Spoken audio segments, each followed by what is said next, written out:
Apakah untuk bepergian libur packing barang? Ya.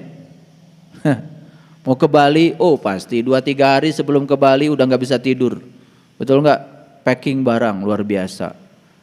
Peci mana yang mau dipakai, tas mana yang mau dipakai, di pantai nanti sepatunya yang mana, luar biasa. Ketinggalan satu peci aja sibuknya luar biasa. Bisa balik deui tak Kak Imah? Tapi saat kematian tiba, tidak perlu packing koper. Datang telanjang, kata Allah, yuk pulang, telanjang. Sesederhana itu kok. Jadi orang-orang yang sibuk dengan keserakahannya, terus ya memupuk keserakahan terhadap yang dia ingin, memupuk kebencian pada yang dia tidak ingin, dia lupa kalau dia datang ke sini telanjang, pulang tuh telanjang. Supaya lebih sopan sedikit, ya dibungkus pakai kain kafan. Itu supaya lebih sopan sedikit, dibungkus pakai kain kafan. Jadi datang telanjang, pulang juga telanjang. Tidak perlu pamitan. Jarang orang mau mati pamitan. Pernah nggak ada orang mati pamitan? Jarang.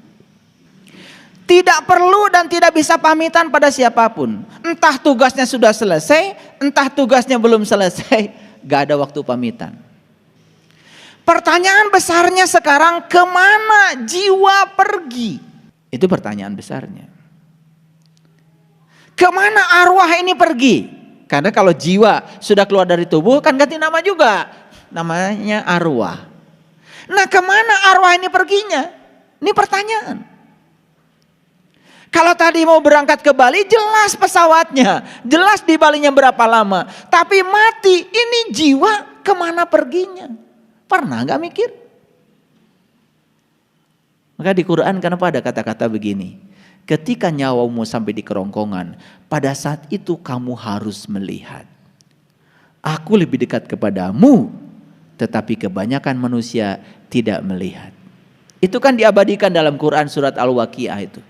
Falaula idza balagatil hulkum wa antum hina idin tangdurun wa nahnu aqrabu ilai minkum walakin la tubsirun.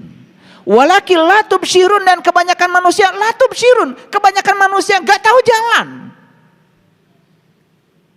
Pernah enggak ada orang bertanya, nanti kalau sakaratul maut ya saya seperti apa? Apakah saat sakaratul maut nanti saya melihat? Apakah saat sakaratul maut saya tidak melihat? Kalau saat sakaratul maut saya melihat, apa yang harus saya lihat? Dengan mata mana saya harus melihat? Pernah gak ada orang nanya begitu? Gak ada. Gak ada. Detil-detilnya seperti itu gak pernah ada orang nanya. Mohon maaf. Saya waktu belajar spiritual, pertanyaan abadi yang ada dalam diri saya itu, saya nanti kalau mati, apakah saya dalam keadaan melihat? Apa yang harus saya lihat? Dengan mata mana saya harus melihat? Karena itu alamat. Kalau mati dalam keadaan buta, kata Quran, "Waman kana fi hadhihi a'ma wa huwa fil akhirati a'ma wa adallu sabila." Barang siapa yang buta di dunia lebih buta lagi di akhirat. Gak lihat di dunia, gak lihat di dunia, di akhirat. Aneh kalau orang mengajarkan, katanya melihatnya nanti aja di akhirat. Padahal ayatnya jelas mengatakan siapa yang tidak lihat di dunia tidak akan lihat di akhirat. Pertanyaannya, apa yang harus saya lihat? Tentu saja kampung asal kita, tentu saja alamat kita. Alamat kita apa? Alamat kita adalah Allah. Karena kita asal dari Allah, kembali kepada Allah. Alamat kita adalah Allah. Nah, jiwa ini istilahnya banyak. Saya menemukan dalam bahasa Sanskerta, jiwa itu jiva. Saya menemukan dalam bahasa Inggris soul. Saya menemukan dalam bahasa Jerman soul. Saya menemukan dalam bahasa Yunani psyche. Makanya psikologi. Nah, itu. Jadi aneh ya. Ada ilmu tentang jiwa, ada dokter jiwa, ada rumah sakit jiwa, padahal jiwa teka tingali. Gak apa-apa, gak usah usil. Nah, dalam bahasa Arab, jiwa itu disebut al-nafs, nafs. Dalam bahasa Ibrani, nefesi, itu dari nafs juga. Nah, kok dalam bahasa Arab ini kok kata jiwa jadi nafs, nefesi. Ini dekat banget dengan bahasa Indonesia, nafas. Hebat ya? Itu. Makanya sebetulnya ya, ada nafas itu sering dikaitkan dengan nafsu. Ada nafsu birahi, ada nafsu amarah dan lain-lain. Nafs. Nah, nafs itu sering disebut diri. Makanya di dalam Al-Qur'an dikatakan laqad kafaral ladzina qalu innallaha salisu salasa. Itu Quran surat Al-Maidah ayat 73. Laqad kafaral ladzina qalu innallaha salisu salasa. Sungguh kafirlah orang-orang yang mengatakan bahwa Allah salah satu dari yang tiga. Makanya konsepsi tentang Tuhan ya dalam agama Islam leluhur kita menyebutnya tiga, Nurullah, Nur Muhammad, Nur Insan. Nah, Nurullah, Nur Muhammad, Nur Insan itu semuanya disebut ruh. Bagian dari ruh itulah Nur Insan, itu yang kemudian disebut dengan nafs, itu yang disebut dengan jiwa. Nah, dikaitkan dengan nafas, itu keren sekali ya, luar biasa, karena itu adalah daya hidup. Nah, sekarang pertanyaannya, kemana jiwa pada saat kita mati? Nah, jadi yang kotak ini adalah tubuh jasmani. Yang warna biru itu adalah Nurullah. Ini sekedar animasi, pembelajaran. Yang warna ungu itu adalah Nur Muhammad. Nah, yang jiwa, yang Nur Insani itu adalah yang warna merah. Jadi Nurullah, Nur Muhammad, Nur Insan itu keseluruhan disebut ruh. Nah, bagian dari ruh itu namanya jiwa. Nah, ini yang warna merah. Itulah diri sejati kita.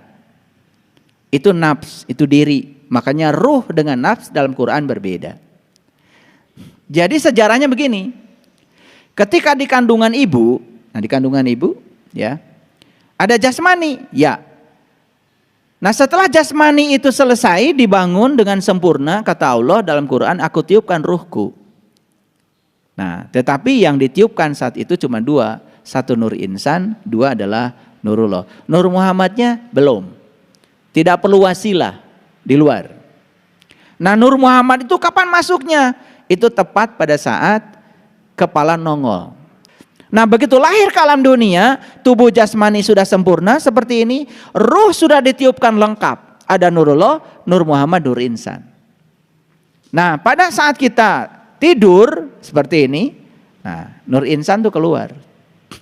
Nah, Nurullah dan Nur Muhammad tinggal di dalam diri. Tinggal dalam diri. Makanya hati-hati kalau tidur. Makanya begitu bangun dari tidur ya bersyukur. Ya, Nur Insan balik lagi. Kalau tidak balik lagi ya itu ya kehilangan sukma. Jadi walaupun bernapas kalau kehilangan Nur Insan ya tidak menjalani kehidupan. Nah, makanya ketika sudah bangun Nur Insan balik lagi. Nah, ketika mati, nah ini mati. Kalau mati dalam keadaan tidak tahu jalan pulang, Nur Insan ini ditinggalkan dalam tubuh. Nurullah dan Nur Muhammadnya keluar. Nah, inilah mati dalam keadaan yang sangat mengerikan. Nah, ketika kita mati harusnya begini. Nurullah, Nur Muhammad, Nur Insan gumulu meninggal. Keluar semuanya. Sehingga tubuh ini kosong. Nah, tubuh yang telah berhasil mengantarkan ketiganya menjadi gumulung manunggal, innalillah wa inna ilaihi rajiun, tubuh ini diterima dengan senang hati oleh bumi. Maka tubuhnya itu tidak lama di bumi. Hanya 40 hari sudah diterima oleh bumi. Nah, itu namanya mulih kajati mulang ke asal. Nah, sempurnalah kembali ke alam asal. Nah, inilah yang disebut dengan keabadian. Gitu. Nah, semua manusia itu ingin agar dia bisa mencapai keabadian yang semacam ini. Nah, tetapi banyak yang tidak tahu caranya. Disitulah perlu bimbingan seorang guru. Guru yang sudah mursyid tentu saja. Guru yang sudah mengalami. Bukan orang yang mengajarkan kita nyebrang ke laut sementara dia sendiri belum pernah nyebrang laut. Ya, tetapi kok banyak yang percaya ya sama dia. Luar biasa. Paham ya? Nah, kita balik lagi ke sini. Jadi kemana jiwa itu pergi? Tentu saja jiwa itu menyatu kembali ke alam asalnya. Memenuhi ayat innalillahi wa inna ilaihi rajiun. Kembali ke kekosongan kembali. Bisa mengerti? Oke, kita lanjutkan. Nah, gimana caranya supaya jiwa itu tahu tempat asalnya? Disitulah kita harus latihan mati selagi hidup. Nah, itulah pentingnya kita latihan mati selagi hidup. Gitu. Baik para sahabat. Ini episode yang berbeda. Saya akan cerita tentang kematian secara utuh sekarang. Kematian itu sesungguhnya adalah pengingat. Ulangi, kematian itu sesungguhnya adalah pengingat. Mengapa begitu? Kematian itu selalu dekat. Dan kematian itu persis seperti bayangan kita. Iya. Pernah gak kita berpisah dengan bayangan? Gak pernah. Nah, kematian itu dekatnya dengan kita seperti bayangan dengan kita itu. Kematian itu. Cuman kita mungkin tidak menyadarinya. Tetapi kematian itu mengikuti terus dari saat pertama hidup sampai hingga terakhir. Makanya kematian tidak memandang usia. Oh, kematian hanya untuk gogo tadi. Ya, memang kebanyakan sih di usia itu. Karena tubuh tidak layak pakai lagi. Gitu. Tetapi kan ada juga bayi mati. Ada juga orang yang usianya belasan tahun meninggal. Ada juga umur likuran meninggal, kan gitu. Ya. Jadi tidak memandang usia. Nah, kematian itu adalah proses. Sebagaimana hidup adalah proses. Dan mereka berjalan bersama. Jadi kematian dan kehidupan itu bukan sesuatu yang terpisah. Persis seperti dua roda yang bergerak membawa itu gerobak. Coba gerobak yang ditarik oleh delman. Kalau rodanya cuma satu, nggak jalan. Karena rodanya dua, jalan. Nah, kehidupan dan kematian itu seperti itu. Ya, berjalan beriringan seperti dua roda yang menggerakkan delman. Jadi bergeraknya delman karena ada dua roda. Tidak ada kematian kalau tidak ada kehidupan. Tidak ada kehidupan kalau tidak ada kematian. Jadi kematian dan kehidupan itu seperti kita dengan bayangan. Jadi pahami bahwa sebetulnya kematian itu bukan sesuatu yang terpisah dari kehidupan. Lihat saya semuanya. Sekarang saya sedang bernafas. Napas itu cuma dua. Masuk dan keluar. Masuk dan keluar. Saat napas masuk saya hidup. Saat napas keluar saya mati. Saat napas masuk saya hidup. Saat napas keluar saya mati. Jadi sebetulnya sekarang kalau disadari kita ini sudah mengalami hidup mati, hidup mati, hidup mati terus menerus. Sehingga saat kita keluar napas gak masuk lagi disebutlah napas yang terakhir. Makanya orang meninggal sering disebut telah menghembuskan napas yang terakhir. Artinya napas keluar gak balik lagi. Kemana napas ini? Bukankah ke sini? Kemana napas ini? Bukankah ke sini? Ke sini. Udah gitu aja. Mati cuma begitu kok. Napas ke sini gak balik lagi. Kemana napas? Ya ke sini. Gitu aja. Pikirkan. Disitulah kita harus tahu dan sadar. Orang yang mengatakan Allah itu sebagai sosok yang ada di langit. Gak masuk akal. Bagaimana belum bisa menjangkau. Tuh di sudut sana. Di sudut. Ada nyamuk sedang bertelur. Tidak mungkin dia bisa bertelur tanpa kehadirannya. Kalau beliau sosok bagaimana bisa menjangkau semuanya. Maka beliau bukan sosok. Beliau adalah ini. Tidak ada satu peristiwa pun yang tidak ada kehadirannya. Makanya beliau menyebut Rabbul Alamin, sang keberadaan, sang kehadiran. Kehadirannya saja sudah cukup membuat segala sesuatu terjadi. Loh, kok kita tidak pernah merasakan kehadirannya ya? Ada yang salah tuh belajar agama. Jadi kematian itu proses, hidup juga proses. Nah, kematian dan kehidupan berjalan bersama seperti dua roda yang membawa delman. Dan delman tidak akan bergerak kalau cuma satu roda. Jadi kehidupan dan kematian itu sebetulnya ada sekarang bersama kita. Ya, buktinya napas kita. Makanya ini listrik nih, ya lampu ini. Kalau dipoto pakai stroboskop, kita akan lihat nih, lampu ini hidup mati, lampu ini hidup mati loh.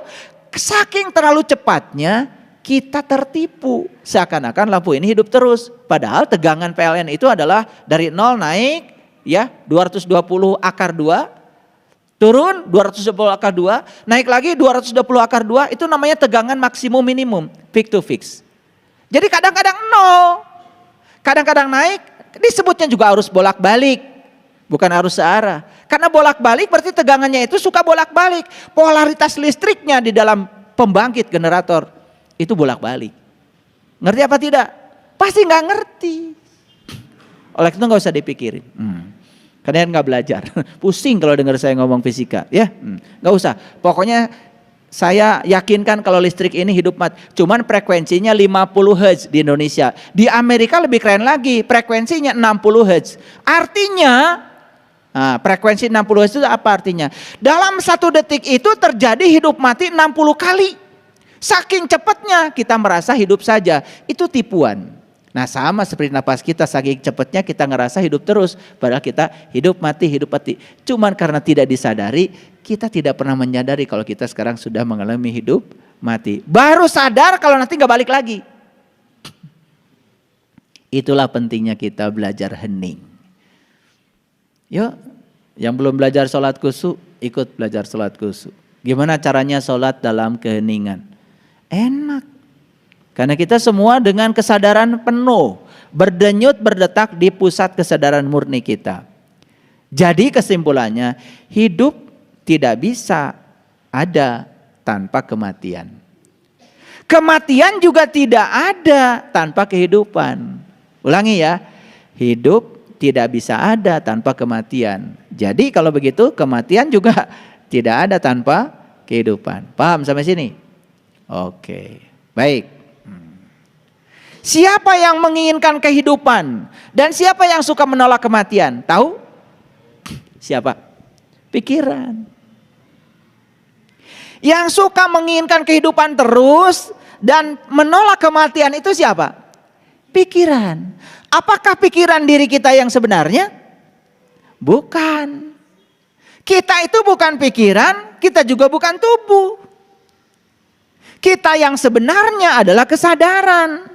Makanya orang yang hidupnya dikendalikan oleh pikirannya, tidak pernah dikendalikan oleh kesadarannya, maka yang terjadi dia didominasi pikiran. Nah, pikiran itu pengennya hidup seumur-umur, gak mau mati. Makanya pikiran itu gampang sedih. Ketika hidup senang banget, ketika mati sedih banget. Siapapun orang yang masih dikendalikan oleh pikirannya tidak akan keluar dari siklus itu. Sedih banget, gembira banget. Sedih banget, gembira banget. Itulah benar salah. Itulah baik buruk. Buatan siapa? Buatan pikiran. Jadi oleh karena itu maka kita harus belajar untuk mengendalikan pikiran. Tuh pentingnya kita belajar meditasi, kita belajar hening cipta. Sesekali kita belajar memberikan waktu pada pikiran untuk istirahat. Sampai di sini mengerti? Ya. Jadi siapa yang menginginkan kehidupan terus-menerus? Pikiran. Siapa yang suka menolak kematian? Pikiran. Nah, sepanjang orang dikendalikan oleh pikirannya, siapapun yang mati dia tolak.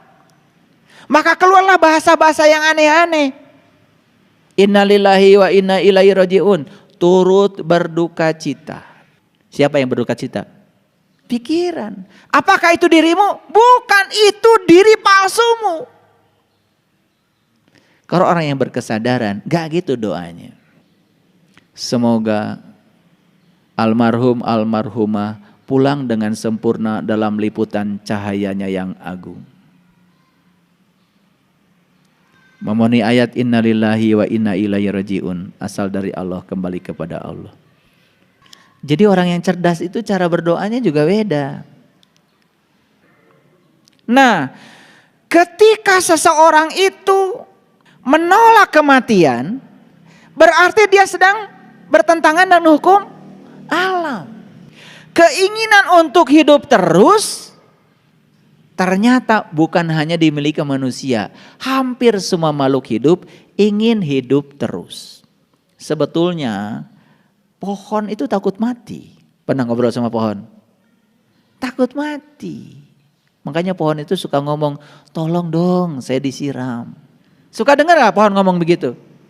Mereka itu sebetulnya ngomong dengan bahasa mereka sendiri. Cuman kita gak ngerti. Itu yang namanya bunga di rumah itu ngomong kok, tolong dong saya disiram. Ketika ada daun-daun kering, dia bilang, tolong dong saya dirawat. Itu kalau pohon dirawat, daun keringnya diambil, yang kuning-kuningnya diambil, seneng banget itu pohon itu. Besok berbunga. Gitu gak kalian dengan pohon? Jadi siapa yang menolak kematian, berarti dia bertentangan dengan hukum alam. Ternyata semua makhluk di semesta ini pada dasarnya semua ingin hidup lama. Termasuk pohon. Tetapi kalau pohon pengen hidup lama, pohon bisa dimaafkan. Karena pohon tidak punya kesadaran. Tapi kalau manusia itu pengen hidup lama, tidak siap mati, selalu ingin melanggengkan kehidupan, kayak pohon. Ini akibat tidak punya kesadaran. Nah, disinilah lagi-lagi ya. Jadi lagi-lagi apapun yang kita pelajari ketika belajar agama sebenarnya kan intinya meningkatkan kesadaran. Jadi kesimpulannya manusia itu harus terjaga. Jadi kita ini sekarang harus merasakan kehadiran kematian itu dan bisa dirasakan lewat napas kita. Nah, kenapa kita tidak merasakan? Karena kita terlalu berisik dalam kehidupan ini, tidak punya waktu untuk bisa memberikan jeda untuk kita hening. Jadi kesimpulannya kematian dan kehidupan itu keduanya bersama. Persis seperti dua kutub ekstrim. Tetapi itu satu energi. Hidup adalah kekuatan aktif, sedangkan kematian adalah kekuatan pasif. Dan hidup itu seperti listrik positif. Kematian itu seperti listrik negatif. Dan keduanya tidak bisa dipisahkan. Begitu memisahkan listrik positif dan listrik negatif, lampu tidak menyala. Nah, bagi orang yang sadar, kehidupan dan kematian itu biasa. Ya biasa. Menjadi tidak biasa karena dibuat tidak biasa. Betul nggak? Pokoknya kematian itu dibuat sedemikian dramatisnya. Betul nggak? Bahkan ada banyak upacaranya, betul? Kalau ada kematian, ambulan datang, upacara itu, upacara ini, dibuat dramatis. Dan hampir semua orang menganggap kematian itu sebagai sesuatu yang negatif. Jarang memandang kematian sebagai sesuatu yang positif. Disitulah perlu belajar agama supaya kita bisa memandang kematian itu sebetulnya adalah hal positif. Nah, oleh karena itu setelah dapat ceramah dari saya ini, kita menjadi tidak takut mati lagi. Nah, biasanya kalau dengerin khutbah kematian seperti ini, bergetar nggak? Bergetar nggak? Ada nggak dalam diri sekarang takut akan kematian? Ada? Awas, hati-hati ya. Takut kematian tidak akan membantu kita untuk mati pulang kepada Allah. Jangan takut. Orang yang takut kematian itu karena masih ingin hidup lama, berarti dia masih menolak. Apapun yang kita takuti berarti kita masih menolak. Hati-hati ya. Nah, sekarang mari kita sadari dan kita pahami bahwa kematian akan terjadi setiap saat. Bahkan mungkin sesaat lagi kita akan mati. Nah, kesadaran ini akan membantu kita menjalani momen saat ini di sini sedalam mungkin. Makanya orang-orang yang selalu berfokus pada saat ini, di sini, sekarang, memahami the power of now, memahami kekuatan saat ini, maka dia akan berada dalam keadaan damai. Tidak takut kehidupan, tidak takut kematian. Itu poinnya. Nggak tahu bisa nangkap nggak poin saya? Oke, ya. Nah, jadi kematian ini bisa memotong ya akar kehidupan tanpa memberitahu, tanpa isyarat. Pokoknya aku akan datang, kata kematian. Tetapi bagi orang yang sadar, selalu hadir di sini saat ini sekarang, tidak menjadi masalah. Nah, ini titik berat saya hari ini. Perhatikan, kita hanya akan tahu kematian itu datang ketika itu terjadi. Nah, kematian bukanlah penderitaan besar. Penderitaan besar justru saat kita punya peluang dan kesempatan, kita tidak benar-benar hidup. Dan terus menunda segala sesuatu. Yuk, lihat saya semuanya. Kematian bukan penderitaan besar. Penderitaan yang paling besar justru kita menyia-nyiakan kehidupan. Catat. Jadi walaupun kita harus menyiapkan kematian, tidak usah berfokus pada kematian. Berfokus saja kepada kehidupan. Karena kalau hidup kita sudah kita isi dengan sebaik-baiknya, ya sudah, kita juga akan mati dengan sebaik-baiknya. Jadi oleh karena itu, penderitaan yang terbesar bukanlah kematian, tapi penderitaan yang paling besar adalah menyia-nyiakan kehidupan dan selalu menunda. Jadi peluang dan kesempatan yang kita miliki sekarang ini selalu ditunda.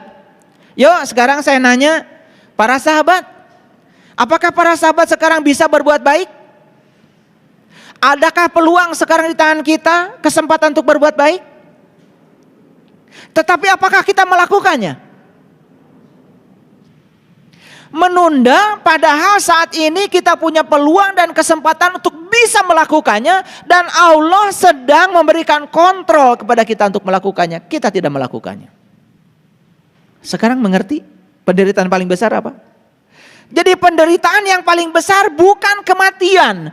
Penderitaan yang paling besar adalah menyia-nyiakan peluang dan kesempatan yang diberikan Allah untuk benar-benar bisa mengisi kehidupan. Jadi hidup ini adalah kesempatan.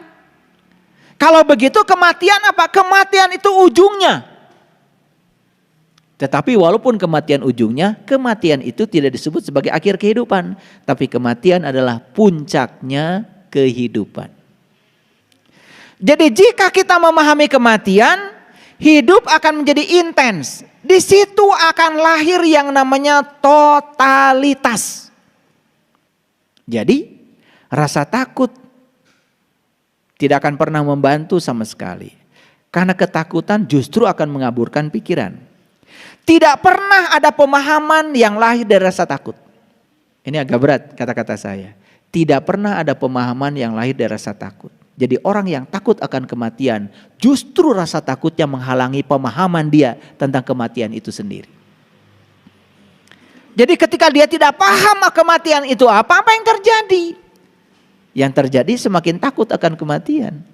Maka akan semakin mengaburkan pikirannya. Pemahaman tentang kematian tidak akan bisa dicapai. Jadi para sahabat, kapanpun kita merasa takut, itu adalah kesempatan yang luar biasa untuk memahami bahwa hidup itu adalah sesaat. Makanya hidup itu sering digambarkan seperti bunga. Tahu bunga? Bunga cantiknya berapa lama? Sebentar. Tetapi walaupun sebentar kan cantik.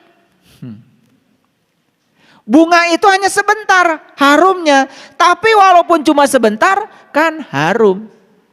Gak apa-apa kehidupan kita sebentar. Yang penting cantik dan harum.